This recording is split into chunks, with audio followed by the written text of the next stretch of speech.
So you guys may have noticed we replaced one of our lovely ladies with another lovely lady. Nice to have you back. Nice to be back. That isn't a Super Mario. No, it's not. No. It's a Superman shirt, not an X-Men shirt. Actually, it could be Bizarro Superman. I wouldn't have known that because I wasn't looking in that area. Mike, you look like you're really... Thank you very... No, okay. So we were going to review the new Avengers.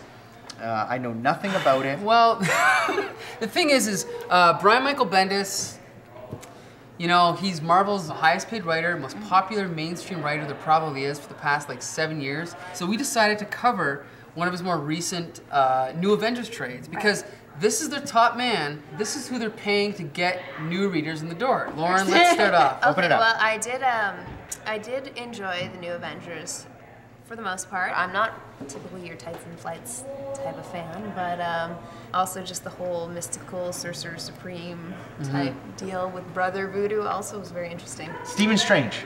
You know what? Yes. Let me All just right, say really quick, this comic is called The Search for the Sorcerer Supreme.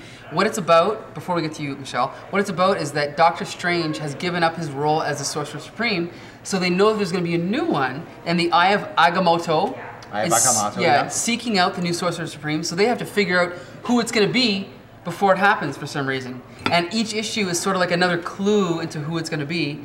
And Doctor Strange. No. I gotta say, can I give this away? Doctor Strange. The new Sorcerer Supreme is going to be none other than Brother Voodoo. Has anybody heard of him before? No one has except us. Oh, Black Light. I'm glad I'm not. No. Well, the only he was a one, big but- guy in the '70s, but I just gotta say, Michelle, what did you think? The blaxploitation. Yeah. I liked it, and one thing that I admired about this is that it's a revamp of the Avengers, but they still left in things that would have been like, you see modernizations of comic books all the time, and usually they leave out a lot of what's cheese or what would have been regarded as cheese. But I like that they still had like the Sorcerer Supreme, even that name, like you read that and you're like, wow. but it's still good, and it's also contrasted with like they swear a lot in the book, and that also brings it a little bit more modern. But if you liked it and if you're intrigued by it, you definitely should read Marvel Civil War. Well, I'm pushing it because I want everybody there to definitely read was cheese in it as well. I found the whole Spider-Man, Jessica Jones scene a little I found that funny. Spider-Man on the whole in there was just a little too. But I think that is Spider-Man though. Like I think. Well, of course it is, but it's just I don't know. You know what? Why don't you guys, I don't know, have a cat fight?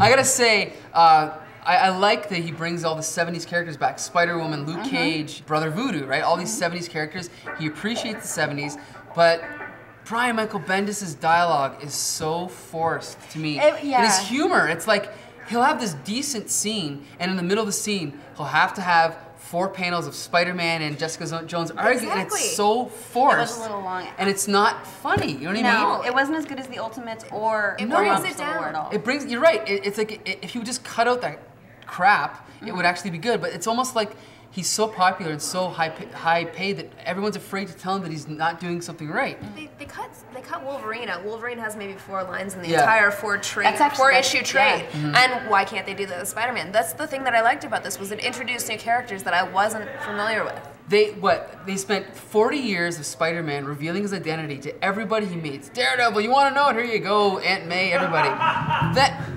Shall. Then they had him reveal his identity on TV. He revealed his identity to the entire world. CNN. Then about 2 years ago, they erased everybody's memory. You remember Brand New Day? They erased everybody's memory, so now no one knows who Spider-Man is. Yeah. Now it's been what, 2 years? Guess what? They said, if you want to be in the Avengers, you have to take off your mask. He's like, well, you know what? I never thought it would come to this day. And I'm gonna go, you know what? Actually, here I go. And now everyone knows it's Peter Parker again. Okay, so quickly, are you recommending this book? You know what? Honestly, I think I have to read a little bit more into the new Avengers, and I would probably want to read at the beginning. I wouldn't start with this one, but I don't think it was that bad. And the artwork, we didn't mention the artwork. The artwork is beautiful. Actually, I would recommend it, but it's more so gotten me intrigued about the 1970s issues, the originals. So you want to go pick up Brother Voodoo now? I do. I actually do. I enjoyed his character and how his soul is tied to his brothers and read the comic. Yes. Very mixed. Brian Bendis, he is a good writer, but he's not as good as he thinks he is. Okay, let's go to break.